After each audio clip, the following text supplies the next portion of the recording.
orang dijadikan satu, asesmennya sama. Misalnya saya memudahkan guru-guru SD tadi.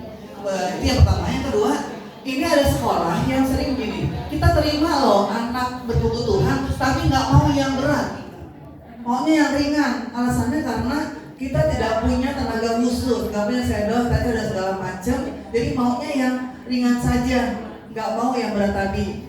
Dan memang ada juga yang orang tua putus asa yang masuk ke SLB gitu, karena memang di sekolah itu mau menerima tapi hanya ringan. Nah, demikian, makasih Bu Ade.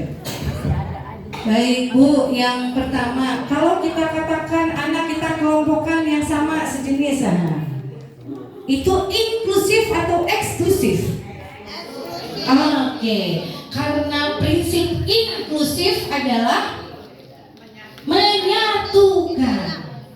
Bu, dari kelas 1 sampai kelas 6 semuanya anak-anaknya punya dengan kategori masing-masing yang mirip-mirip. Udah kumpulin aja jadi satu.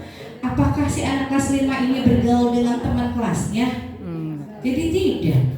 Sementara untuk pendidikan inklusif adalah memasukkan dia ke seusianya Bu. Supaya apa? Secara fisik dia bertumbuh dan berkembang seusianya. Kalau kita mau mengumpulkan dia dengan anak sejenisnya, maka kita akan ketemu banyak ya. Anak kelas 1 ketemu anak kelas 6 yang udah mulai suaranya pecah. Nah, belum lagi nanti SMP Bu. Tiba-tiba anak SD mainnya sama yang kumisan. Jadi tetap harus memasukkan anak-anak ini kepada seusianya agar dia belajar bersikap, bersosialisasi bagaimana anak seusianya. Untuk akademiknya kita yang urusin sampai tadi. Ya, jadi tetap harus diturunkan. Nah, yang kedua pertanyaannya adalah apa tadi Bu? Oh ya, sekolah. Iya, tadi saya sudah sampaikan regulasi hukum kita memang belum jelas ya Bu. Belum ada pembatasan. Kalau ini sejauhnya ada di swasta, kita juga masih tutup mata sambil melek ya.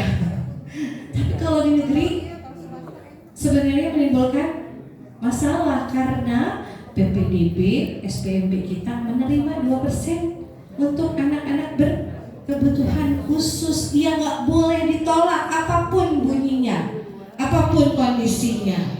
Betul, jadi yang harus diperbaiki adalah regulasi hukumnya dulu biar kita tidak salah. Saya seringkali menyampaikan itu setiap tahun, ayo regulasi hukumnya diperbaiki supaya kita bisa memberikan warning. Ini ada anak yang namanya siap latih, siap didik, itu kan ada beda-bedanya ya. Dia nggak bisa dididik untuk mendapatkan pengetahuan pembelajaran, tapi dia kayaknya siapnya dilatih. Nah, tapi ini belum bunyi di Permendikbudristek 48. Yang ada hanya bagaimana kita memberikan akomodasi yang layak untuk pembelajaran dia. Begitu Bu. Terima kasih.